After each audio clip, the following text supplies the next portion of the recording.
Coming up on this episode. I got nothing to add beforehand because this whole video kind of exposes itself. Language is not biology. Language is fluid, even so is gender. Is biology destiny? The answer is not necessarily. Nobody's denying that biology exists. It's a way to put people in a hierarchy based on their reproductive potential. And yeah, that's problematic. And if you talk to me, you're not talking to my chromosomes. You're talking to my brain. It's using terms that are appropriate for persons who do not fit the stereotype of being man or woman. No one's being erased. It's just including everybody in the room. Donald J. Trump changed it from man, woman, mother, father to man, woman, camera, TV, but that's another topic. Allowed to talk? Piers, you're on the BBC or whatever network you're on. Allowed to talk? You're silenced in some way. You're sitting there talking to millions of people around the world, and nobody's stopping you, are they? In fact, you're getting paid pretty damn well to talk your fool head off.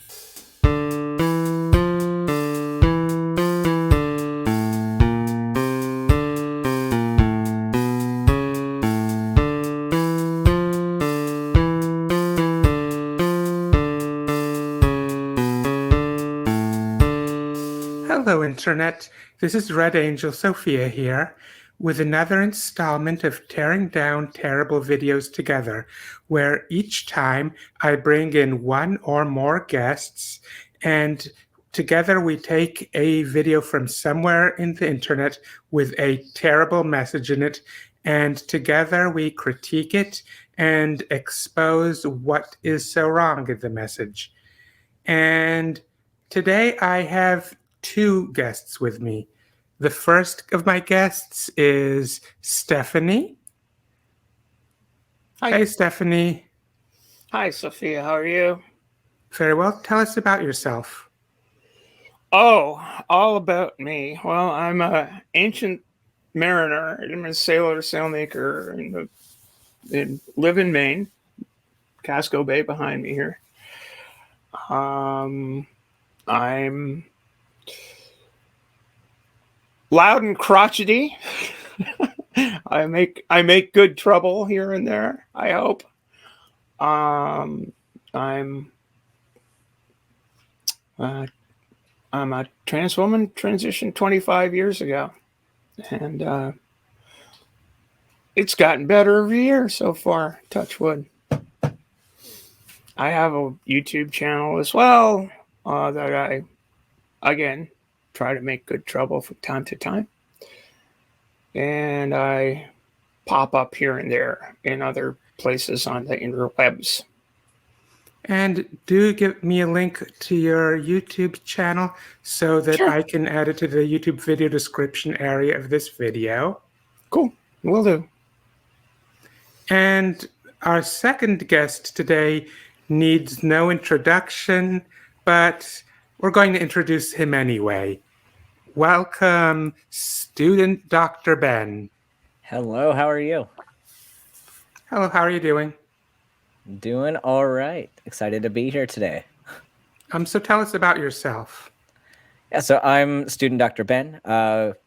Only for a little while longer. I know by the time that this premieres, I might already be Dr. Ben. But for the meantime, I am a medical student in my fourth year, about to start a family medicine residency with the U.S. Army. I'm also a trans man. I am the host of, one of the hosts of Transatlantic Call-In Show and Talk Heathen with the ACA. And I have my own show called Medical Myths, which is on my channel, Student Dr. Ben, soon to be Dr. Ben, if you are in the future, where I talk about myths of what people do with their bodies. And some things are kind of cringe, and we do cover a lot of trans issues on that show as well. I also have a trivia night every Friday night on Twitch, so that's where you can find me. And I trust that you too will send me a link to your YouTube channel so that I can put it in this video's YouTube video description area. Absolutely. Anyways, on March 20, Piers Morgan Live tweeted, Richard Dawkins says J.K. Rowling and Kathleen Stock have been bullied while standing up for themselves over trans issues. As a biologist, there are two sexes, and that's all there is to it. That's what Piers Morgan Uncensored tweeted. However, this show is not called Tearing Down Terrible Tweets Together. It is called Tearing Down Terrible Videos Together. And so this tweet would not have been the subject of this episode if it were not for the fact that it had embedded in it a video which was a segment from Piers Morgan Uncensored's interview with Richard Dawkins. So, without any further ado, here is the video in which that we are going to be critiquing today. So, you two have already seen this video, I know, because that's how it's done on this show. You all watched the video and already in advance. Anything any of you would like to say before we begin? I watched the whole show, which includes this clip, and I forced myself to watch Piers Morgan the whole show. Oh. But no, I'm sure we'll get to the meat of this, or the meatheadery of this, as we go through. Student Dr. Ben. I got nothing to add beforehand because, this whole video kind of exposes itself for its problems. So I think we can just get into it. And as always, whenever you need me to pause this video, just say so and I will pause it. Well, it's just what's extraordinary to me is they want to what they call degender and neutralize language, but they're doing it from a completely false pretext that you can somehow pretend biology doesn't exist. I mean, yeah, there's definitely a point here. Do you know of anyone in the transgender community who is trying to pretend that biology does not exist?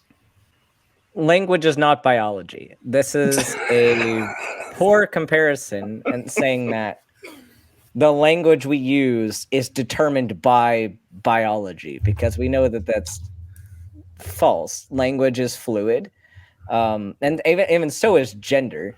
Sex isn't necessarily fluid, but it's not binary.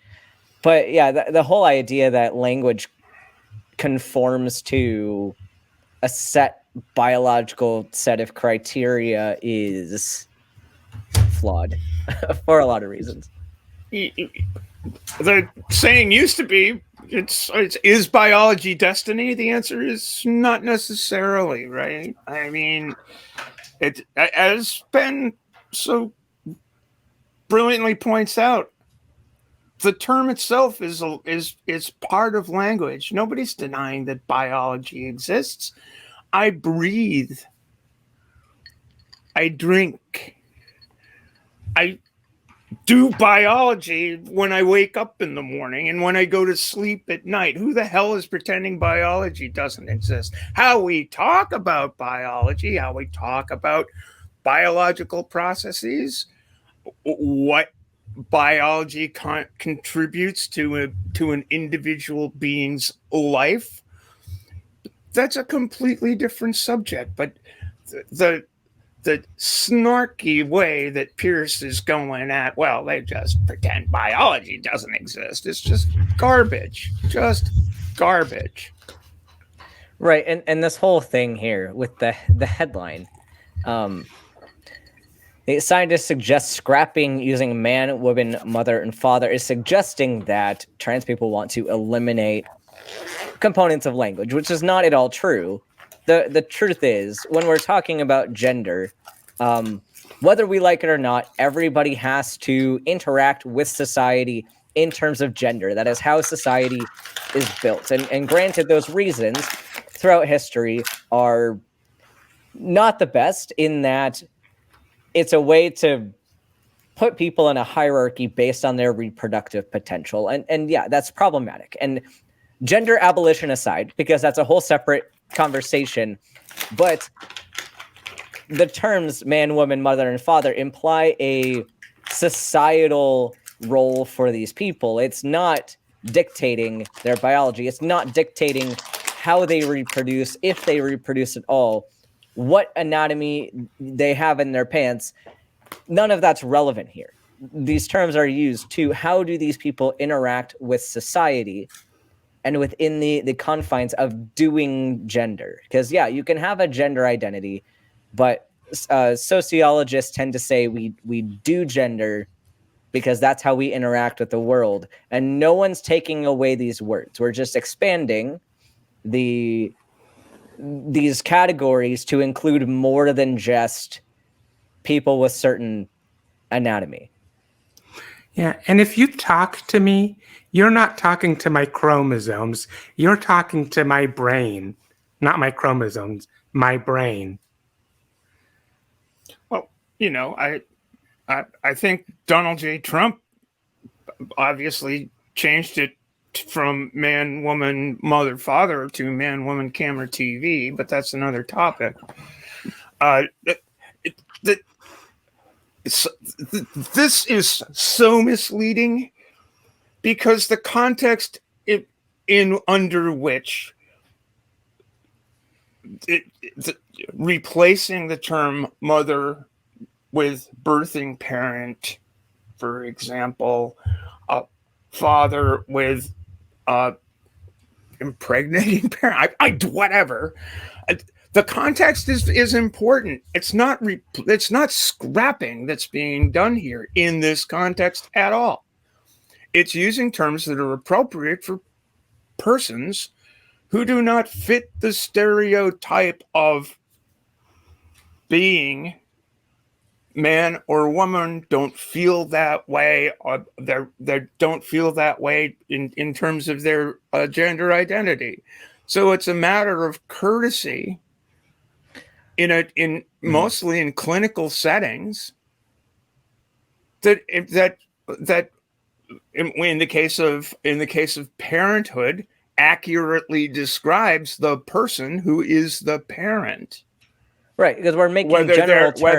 Whether they're trans guy or non-binary person. Nobody's suggesting that colloquially or individually, with the exception of those people, that the terms are scrapped. It's nonsense. Right. You have this general category, which, like, if I were speaking to an entire room of people, those are the terms we're accepting now are in referring to that general category, that this should encompass all people who meet this particular role or this particular definition. And then under that, you can have these subsets of, like, yes, under the umbrella of birthing parents, you can have mothers, you can have women, you can have all those people who you can use at an individual level, like Stephanie was saying. We can use those terms then for those individuals. It's like, but it's not taking away the word. It's like if I go into a conference hall and I'm giving a presentation and I say, good evening, gentlemen. Somebody in the audience might say, hey, I'm actually here too, and I'm not a man. Like, do you not see me? Am I not part of this conversation? And a lot of people would have issue with that. Like, oh, yeah, okay, let me change this. Good evening, esteemed guests. Good evening, fellow colleagues, etc. Because then that way everybody feels included. That's all that's happening here. Is like, I acknowledge that there are women and men and non-binary people in the room with me, but I'm not just addressing one subset of those people. I'm making sure that I address everybody in the room. And that's all that's happening right now. No one's being erased. It's just including everybody in the room. Indeed. So let's go on. Particularly when it comes to someone's sex. I mean, it's incontrovertible. There's no scientific doubt about this. And yet a small group of people have been quite successful, actually, in reshaping vast swathes of the way society talks and is allowed to talk. It's bullying. Oh, so standing up for ourselves is bullying? Yeah, we're not. Apparently, we're policing how other people should talk because we want to include everybody in the room. Apparently, that's a problem. I mean, it's allowed to talk. Pierce, you're on the BBC or whatever network you're on. Allowed to talk. You're silenced in some way. You're sitting there talking to millions of people around the world, and nobody's stopping you, are they? In fact, you're getting paid pretty damn well to talk your fool head off. And you can spout errant nonsense from now until Christmas. Nobody's gonna stop you. People may mock you for spouting errant nonsense, but that's on you. Who cares? No, but you're not canceled in any way. You're not.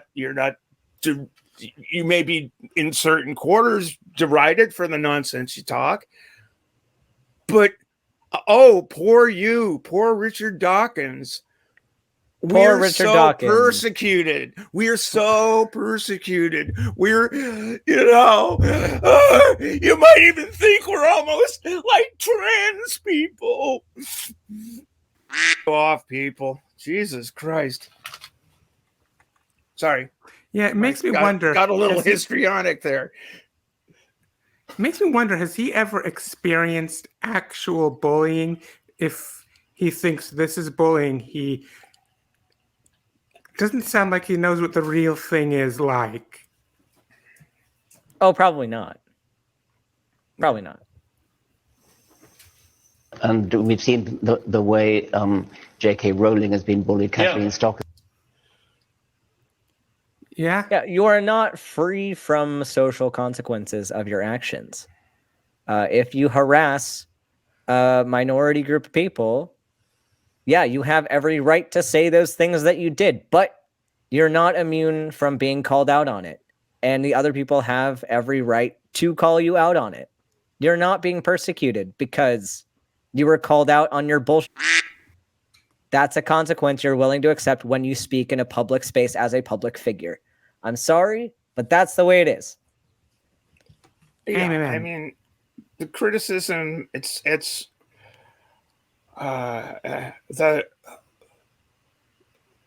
the amazingly soft-skinned nature of this cry from particularly well-off, well-established people with tons of privilege, usually around this issue of their inability to say nasty things about people they don't care for, who are members of minority groups. It's like, geez, how come I can't use this slur anymore? I should have a right to do that. And the people I use the slur at should get a thicker skin. But they don't need to get a thicker skin to be called out. They don't need the thicker skin. No. Everybody else needs the thicker skin because I want to say whatever I want, but I don't want you to be able to say what you want and call me out on the things that I said. I just want to be able to say it. Piers Morgan wants to. Piers Morgan, I don't know about Dawkins, but Piers Morgan's pretty outspoken in wanting to have discriminatory laws in place in the United Kingdom directed at trans people. Now, who's bullying who in that circumstance? You're taking away people's ability to live their lives. Well, in my opinion, Piers Morgan's the one who's bullying the bully. But how can I argue with Richard Dawkins? I don't know where Dawkins stands with regard to legislation or with regard to legalities, but it's certainly ridiculous to say that either one of those two gentlemen are being bullied in the slightest.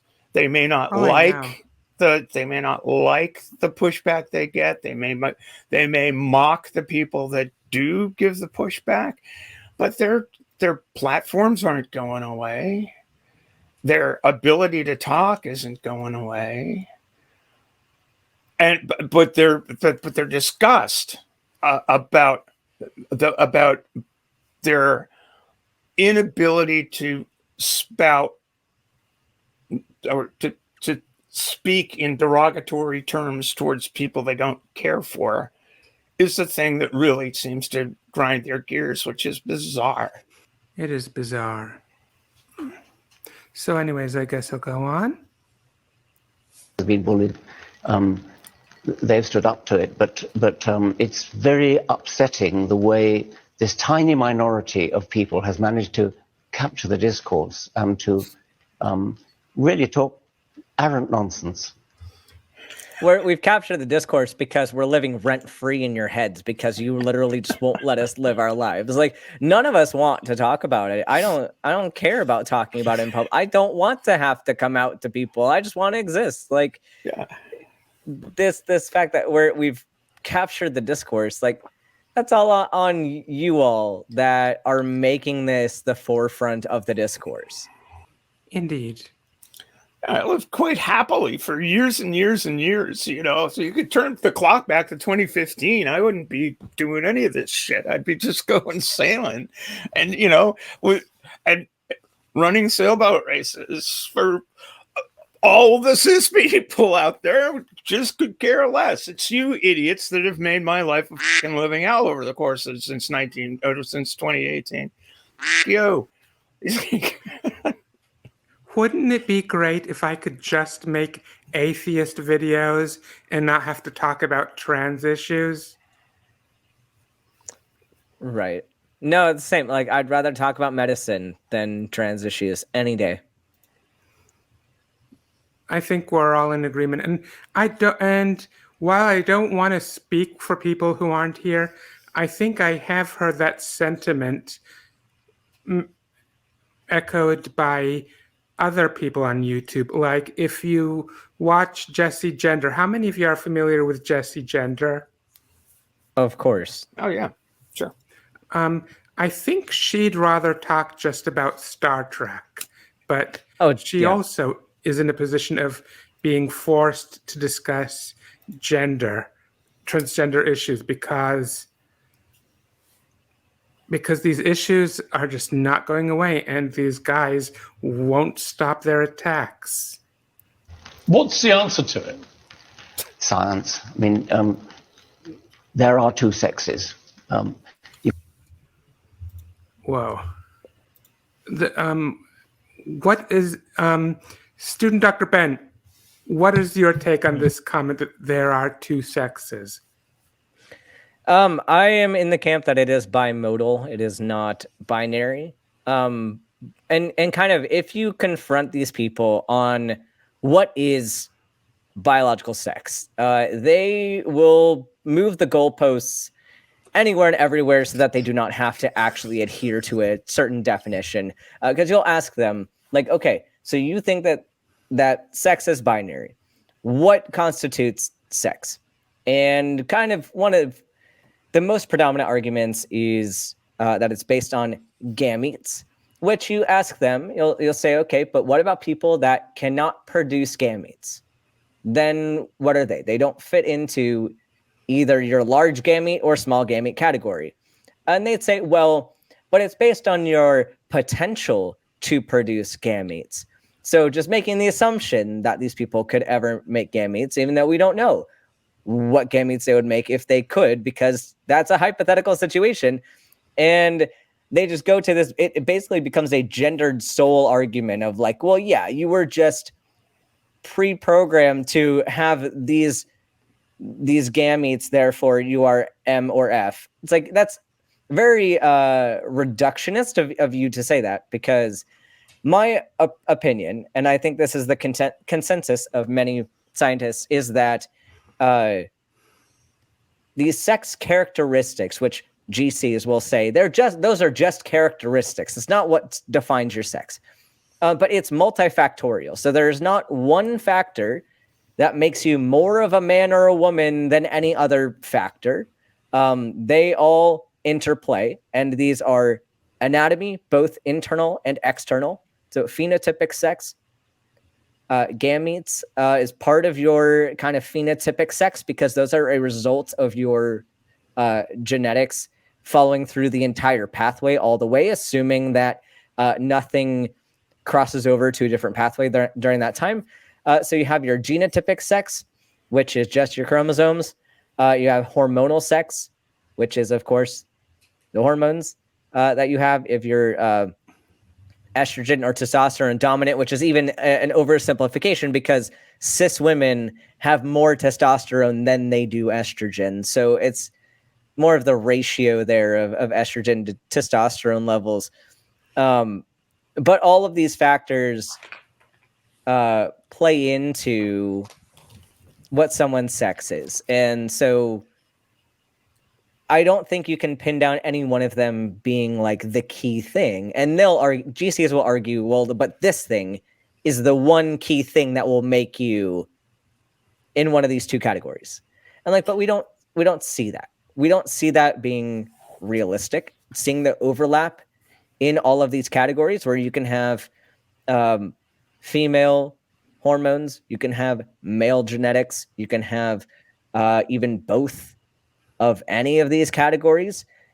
So it's very difficult to pinpoint somebody down unless you're willing to move the goalpost and just keep moving the goalpost, because there's no way for it to actually be binary unless you adhere to a primary school level of education, or even like I'll grant up to like a high school level of biology education might say this, but we even see GCs. There's one in particular on Twitter today talking about, well, these people that think sex isn't binary could just, instead of spending their money on like transition, they can go take a primary school science class. It's like, okay, so you're admitting that your level of science is primary school level, because once you get beyond that, it's no longer simple. But it's fun. It's just funny how with their own arguments, they out themselves for how they have no clue what they're talking about. And granted, Richard Dawkins is a renowned biologist. But this goes to show where your bias can enter in and how he's even overly simplifying his own field of expertise because of his certain bias. And what I would say, the other, pardon me, did you have something you wanted to say, Sophia? You go first. What's an interesting question is, what is the purpose of the definition of sex? No matter how you define it, to what extent? And I think a little bit later in the clip, Dawkins basically says, gender, I don't want to talk about that, which fine. Okay. But what is so important about sex? I mean, I will go with Hilton's definition if you want to, that sex is determined by the developmental pathway in utero, which leads to the development of phenotypical attributes like the development of ovaries and external sex characteristics of one sort, and testes and external sex characteristics of another sort. But what is the usefulness of that, really? I mean, I don't understand. Unless you're going to be essentialist into what sex confers on the living being once it's born, what is the usefulness of it? And further, if you want to delve into the biology, the chromosomes are the carriers of genes. It's gene expression in a living being and in a living organism that's going to determine a number of the characteristics that Ben was talking about. I mean, if you're XY and have complete androgen insensitivity, which is the lack of expression of a gene, then you will be phenotypically female. So it's not as even if you want to slice and dice it down, I have to ask the question: what is the purpose of making that determination M or F, and why is it? Is it purely for scientific reasons, or is there something else? And I really think that behind all of this discourse, the something else is a deep, deep desire to hang on to patriarchal, gendered notions of how lives can be lived based on an arbitrary decision. Oh, it's absolutely gender roles. Like, and these people also, they will claim that they don't care about gender roles and they want to abolish gender roles, but they don't want to abolish the distinction between men and women biologically. It's like, but yeah, what you're saying, Stephanie, is totally on track. They say that, but the reason why you'd need to separate this out is because gender, and I am talking gender here, because societally, it is a way to build a hierarchy, and that's what they're promoting here.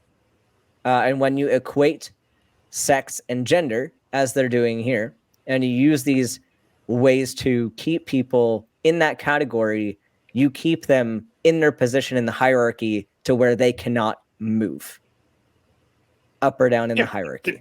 And basically what they want to do is preclude the notion that trans people actually exist. Mm-hmm. The phenomenon of the human experience of being trans is illegitimate, and particularly the trans misogyny is a big part of this. It's like from the turf-ish side of the discourse here, it's like trans women are usurpers. Trans men are traitors, and so the discourse is poisoned at the start, and that's why sex, the essentialism of sex, is so important in the language that's used. That it's immutable, it's observed at birth. Well, it's not exactly immutable because things can change. And even in the act of birth, things can change, or the fetal development. Even in that process, things don't always go according to Hoyle. And even after birth, because a lot of those cases with androgen insensitivity, you don't see consequences until puberty. You assume that they're going to be a cis woman, and then they start going through a male puberty. And there comes into question, like, hey, what happened?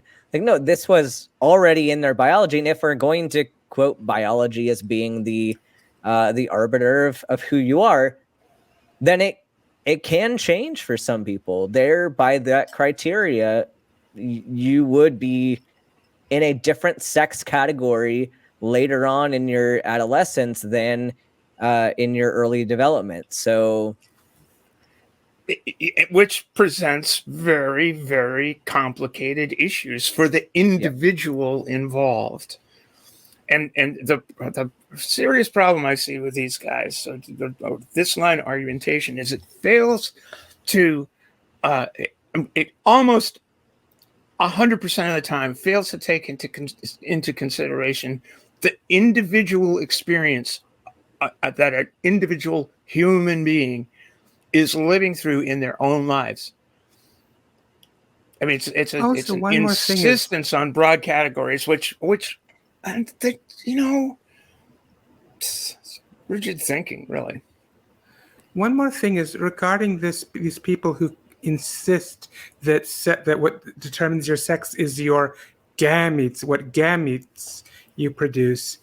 Then are they going to say that when you're born, the OBGYN who stamps M or F on your birth certificate, that they're checking your gametes? Obviously not.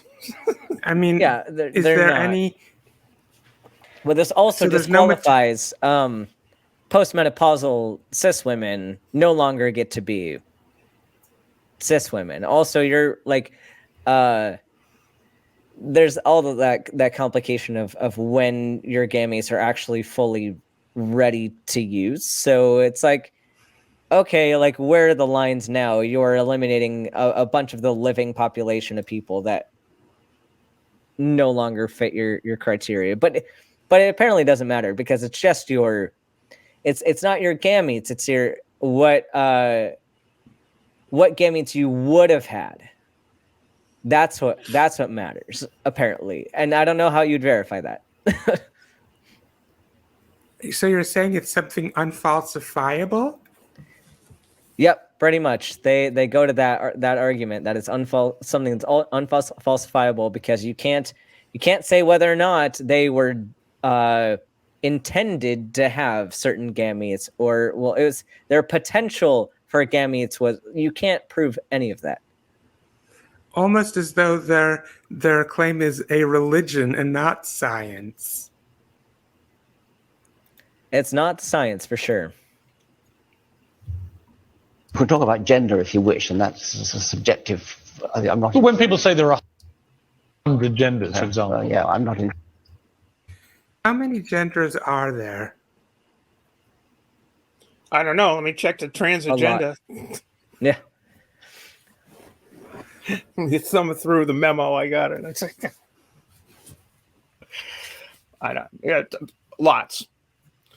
But we're, Western society is conditioned to view it primarily. The large view is there are two, but they're obviously not.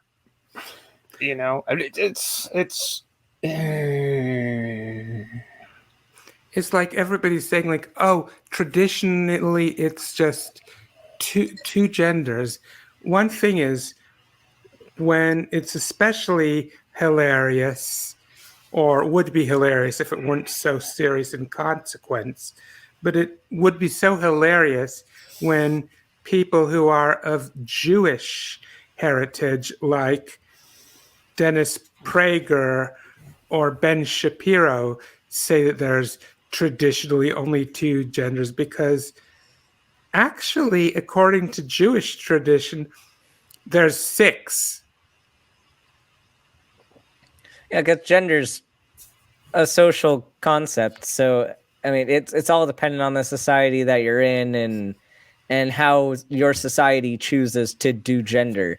So, yeah, it's very fluid, and people don't like to think about that. And the way to even perform those genders among different societies is so different. Like, there are certain things that, of course, looking at clothing especially, like you find some clothing in certain countries that would, to us, probably seem feminine, but to them are masculine. And it's just interesting how, like, even if I were to step into somebody else's culture where I identify as a binary trans man, like I would still, even in that culture, even though I would see those things and think that they look feminine, I would still probably feel more affirmed wearing what is considered masculine in their culture because of the societal significance that it has. And so you have to allow for that fluidity and for that development of what gender is throughout time, because it's not stagnant. Gender has never been stagnant and never will be. Like, what's the name of that guy who always wore makeup and a wig? I believe he lived in 18th century Vienna. Not sure I know the one that you're talking about. Could be any guy there, pretty much, because that's what men wore, I think, in that time and place. Yeah. And heels, too. High heels. The heels. Oh. In that, as a biologist, there are two sexes, and that's all there is to it. Yeah, it's funny because the rest of the field of biology disagrees with you, my bro. Like, I'm sorry that you think that you believe you're the arbiter of the scientific consensus, but you are one person in the entire field of biology, and people don't agree with you. The rest of the field doesn't agree with you. You bring up a very important point in reasoning about why it is important to value the overwhelming consensus in a field over the position of a potentially rogue expert, which in this case, you're saying that would make Richard Dawkins a rogue expert in this case?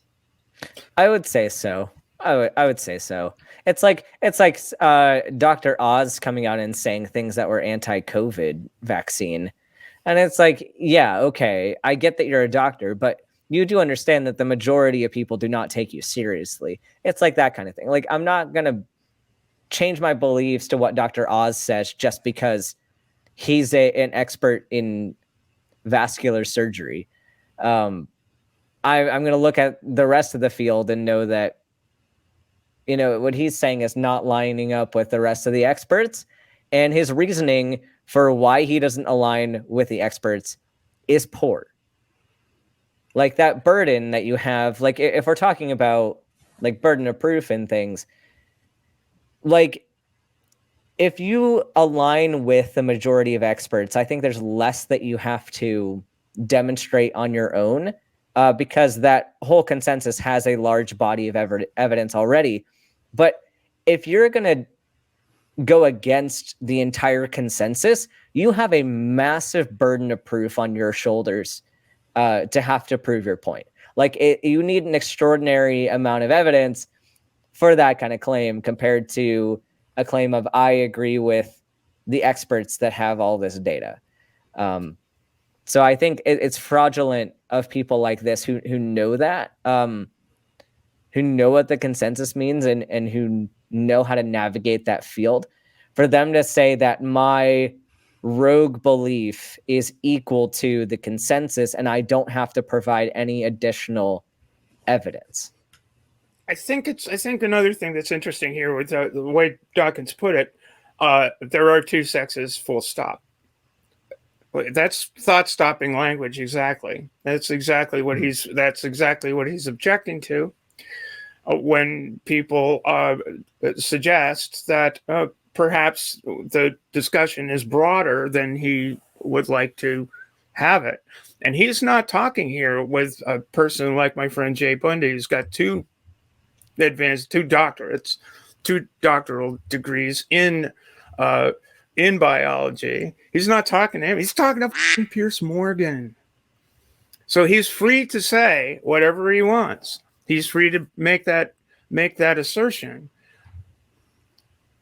But he's not making that assertion in front of his peers, where there would be debate, where there would be a back and forth. And elsewhere in the interview, not in this particular section, he goes on at length about how universities are shutting down debate. And what he's really objecting to is the people I'm talking with in university and professional settings are disagreeing with me and pointing out the flaws in my reasoning. And that's hurtful to me. It's just, you might as well be cutting me off and telling me I'm wrong. We're not seeing that here. Kind of alludes to that in this clip. We're not saying that here, but we're saying we're basically saying a transphobe, Piers Morgan, have his star expert witness, Richard Dawkins, validating everything he thinks about transphobia in front of millions of people. It's pure propaganda, and it's thought-stopping garbage that these guys rail against throughout the clip, which is crazy. I believe that even AIG, Answers in Genesis, is able to find rogue paleontologists who will agree with their view. Mm-hmm. Am I correct with that statement? Oh, yeah. Sure. You can always find scientists that agree with whatever you want to say, because people are people. Yeah, that guy Behe was discredited in court. Got his arguments. He's a creationist for AIG, or not AIG, but I don't know, the creation science guy. He was a witness in the Pennsylvania case. He got laughed out of court. Like, this is garbage. It's no. It's a different when it's a court instead of a TV studio. Indeed. And this is Editing Sophia here to remind you that when transphobic ideas spread, that is not without consequence. It affects societal attitudes and even laws in ways that make life harder for transgender people. And one place where this is especially going on these days is in the southern United States, where life for transgender people is getting to be downright dangerous.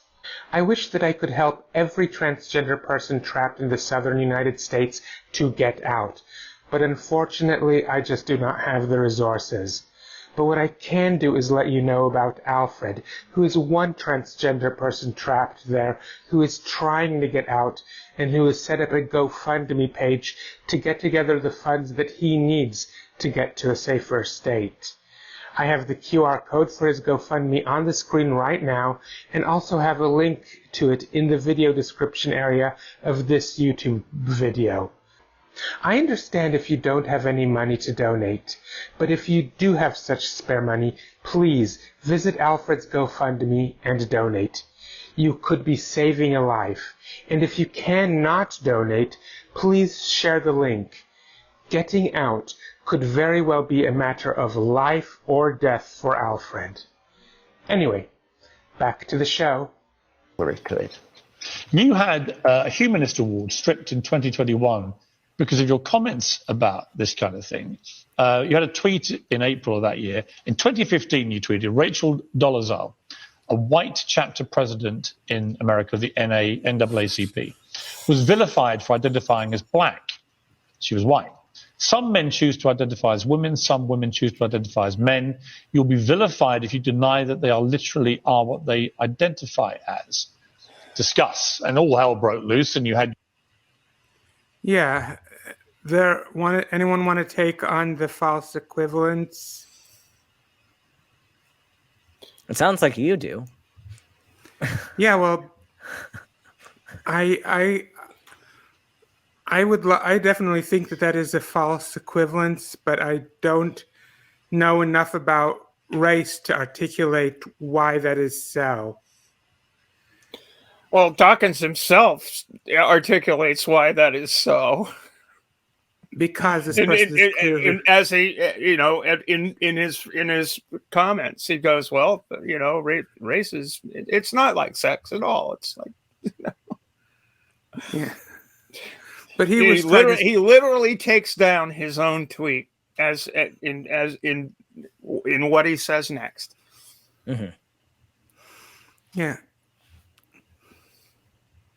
Thing is, there is no known reason to science why someone who is white should need to identify as black. There's no reason known to science, and until science discovers such a reason, we cannot see the two as equivalent. Would you say that that's correct? Well, I mean, it's a question of affinities, basically. And it's not, I don't know. It's again, Dawkins does a good job killing his own argument. Okay, let's go on. Minute. Yeah, let's go to the next part. Your award stripped because you were effectively doing what J.K. Rowling and others have said. You were just espousing a biological fact. I wasn't even doing that. I was asking people to discuss. Just asking questions. Or JAQing off. I don't want to pronounce what it spells because I don't want to have to bleep myself. But he's JAQing off. Like, I wasn't promoting harmful ideas. I just was telling people to discuss horrible ideas. It's not my fault. Yeah. Well, and I was telling people to discuss ideas that I don't even agree with. Just keep going. Well, if he wants people to discuss, he should be welcoming videos like this one where we tear those terrible ideas to shreds. Discuss. That's what I've done all my life in universities. Why have we lost that ability to actually have an open and frank debate? There are people for whom the word discuss doesn't mean discuss. It means you've taken a position, which I hadn't. You absolutely did take a position, and it does matter because you are a person without any social consequences of being who you are. And now you're taking a position with what you said, and you are suggesting that other people should not feel comfortable with who they are, and they should not be able to exist the way that they want to exist in this world.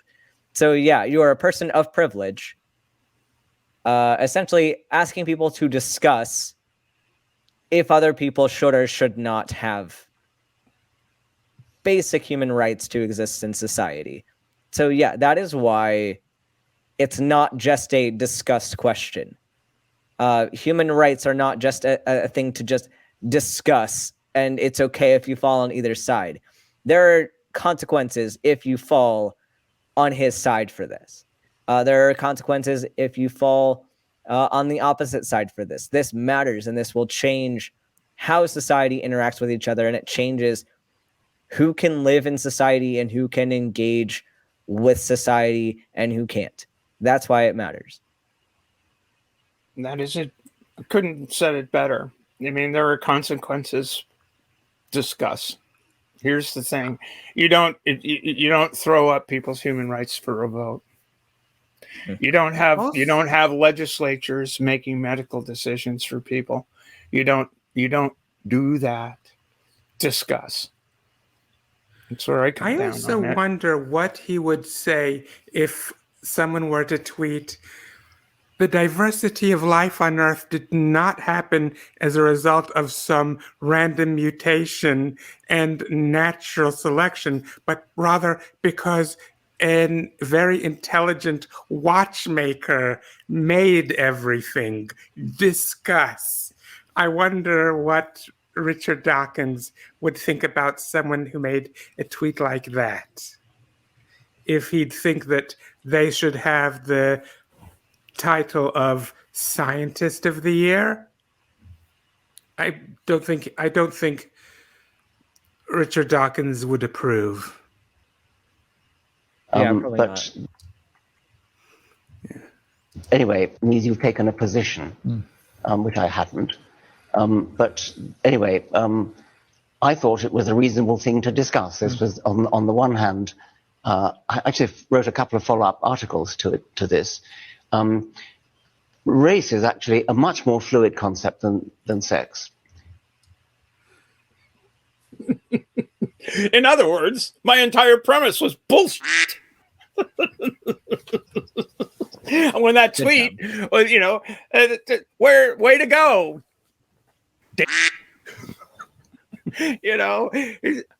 The premise was bullshit. It was incendiary. It was meant to be incendiary. So, you weren't just saying discuss, bucko. You were saying discuss it along the ways of, faking it. Dude, you're telling on yourself. Classical JAQing off.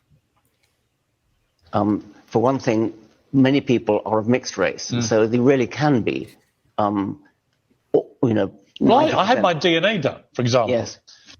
And Morgan's agreeing. It's great. And also, the person who was in question was not somebody who was it was not an interracial person who identified with one part of their interracial background more than others. It is somebody who is pretty much clearly white, passing themselves off as black. Properly tested. It came back, I had 0 English DNA. 0. I actually have 6% Middle Eastern.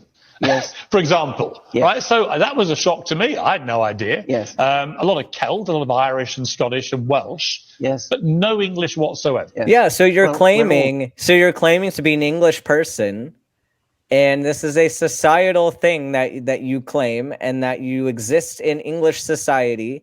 You engage with the rest of the world as an English person, and yet you have no English DNA. So maybe you can't identify as an English person because you have to identify as whatever your biology dictates, right? So that's kind of the argument I'm seeing here. Where you have to go with this. mixed, and therefore it actually is a perfectly reasonable thing for somebody to identify as some particular race if they want to. But sex is not like that. Sex really So is now he's saying it's binary. reasonable to identify as a race, but not reasonable to identify as a sex. Which we're not even claiming to identify as a sex. We're identifying as a gender, which he just didn't even want to discuss because he knows it destroys his argument. Right. And therefore, it's certainly worth discussing that odd anomaly, which I pointed out in that tweet. You see in that last excerpt of this interview, which does go on for, I think the entire thing is like 48 minutes, and I did suffer through the whole goddamn thing. But he's using sex as a thought-stopping idea, as a thought-stopping thing to just throw into this, the whole discussion around trans identity and trans existence. And the fact of the matter is, I mean, that trans people exist and have existed throughout the history of humanity. So to use sex as a qualifier there because you think it's icky that trans people exist, which is patently obvious from both of these guys, is not really discussing the issue, much less attempting to engage in a discussion that can yield any fine understanding of the issues involved, particularly for the individuals involved. And the individuals involved are the most critical part of this thing, because individuals' lives are at risk and they matter. You know, a human being shouldn't be deprived of the common bits of existence, of love, of acceptance, of warmth, of fellow feeling and companionship, because of this one aspect of their humanity. And the unwillingness to acknowledge it, the defining, the fine-tuning the definition of sex to disqualify a person from being fully a person, is something that's deeply disturbing when it comes from high-profile individuals like Richard Dawkins, high-profile and high-powered media outlets that Piers Morgan makes his bones at. The New York Times is has been relentlessly issuing article after article above the fold of people just asking questions. New York Magazine's been doing the same thing, and not to speak of the Ben Shapiro show and Fox News and all the other even more radical outlets that we've been hearing from of late. Now, one thing is, I should mention, sometime before the pandemic, I actually lost friends defending Richard Dawkins against charges of transphobia. Boy, do I feel betrayed by this. Maybe I was stupid for having ever defended him, but I did lose friends defending him against charges of transphobia, and oh boy, seeing this.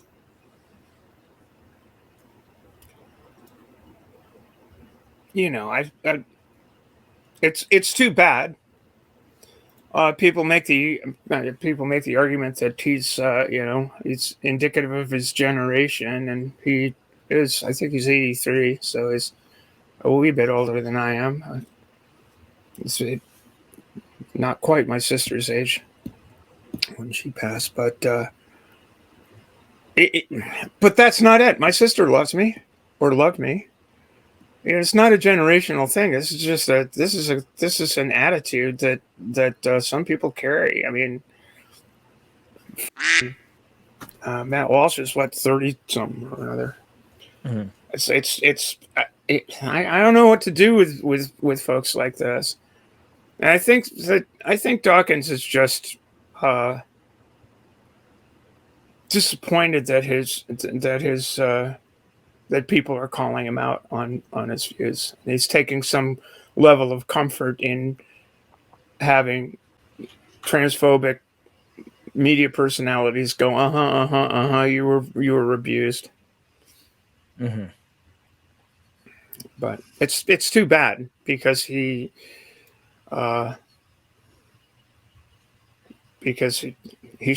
should be better. He should do better, but he won't. Anyways, it's been wonderful having you both on my show. Any last words for anyone? Nope. I mean, speak up against transphobia, because people are assholes and they should not be able to get away with it without some kind of social consequences. So don't burn yourself out. Don't put yourself in an unsafe situation. But if you have the energy and you're able to stand up to some bullies on the internet, please do. It makes the world a better place. And this is Editing Sophia here again to let you know that the opinions expressed by my guests are not necessarily my opinions, nor are they necessarily the opinions of my cat Amber, or of the monster hovering over my bed, or of the gremlin possessing my elevator. And for that matter, even my own opinions at the time of me making this video are not necessarily my opinions at a later time. Hear, hear. Awesome. Well, in that case, this is Tearing Down Terrible Videos Together. I've been Red Angel Sophia, and my guests in this episode have been Stephanie and student Dr. Ben. And until next time, see ya. Bye.